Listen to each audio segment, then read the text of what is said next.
मशरिक़ वस्ती में कशीदगी बढ़ने लगी। अमरीका ने गुज़िश्ता शब ईरान पर मज़ीद हमले किए। अमरीकी फ़ौज ने ईरान के मुख्तलिफ इलाकों में फ़ौजी तनसीबात को निशाना बनाया।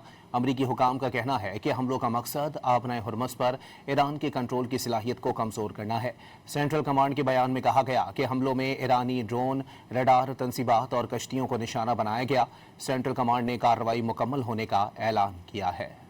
अमेरिका ने एक बार फिर ईरान पर हमले शुरू कर दिए। सेंटकॉम के मुताबिक 12 और 13 जुलाई की दरमियानी शब ईरान के खिलाफ नई कार्रवाइयां मुकम्मल हो चुकी हैं, जिनमें आबनाए हुर्मुज़ पर बैनुल अक़वामी जहाज रानी पर ईरानी हमलों की सलाहियत कमजोर करने के लिए दर्जनों अहदाफ को निशाना बनाया गया। सेंटकॉम के मुताबिक अमरीकी अफवाज ने लड़ाका तैयारों, बहरी जहाजों, फिजाई ड्रोन्स और पहली मरतबा एक तरफा हमला करने वाले समुद्री ड्रोन्स का इस्तेमाल किया। बयान के मुताबिक इन हमलों में ईरान के फिजाई दिफाई निज़ाम, साहिली रडार तनसीबात, मिसाइल और ड्रोन सलाहियतों और छोटी कश्तियों को निशाना बनाया गया। बंदर अब्बास, जजीरा कुशम और जासुक में धमाके सुने गए। सूबे खुज़िस्तान के शहर माहशर में वाटर पंपिंग स्टेशन पर अमरीकी हमले में सिक्योरिटी गार्ड शहीद जबकि 4 जख्मी हो गए। ईरानी हुकाम के मुताबिक खुज़िस्तान में 8 कस्बे अमरीकी हमलों का निशाना बने। अहवाज में भी धमाकों की आवाजें सुनी गयी। अमरीकी सेंट्रल कमांड का कहना है कि आबनाए हुर्मुज़ आलमी तिजारत के लिए एक अहम बहरी गुजरगाह है। ईरान इस पर कंट्रोल नहीं रखता।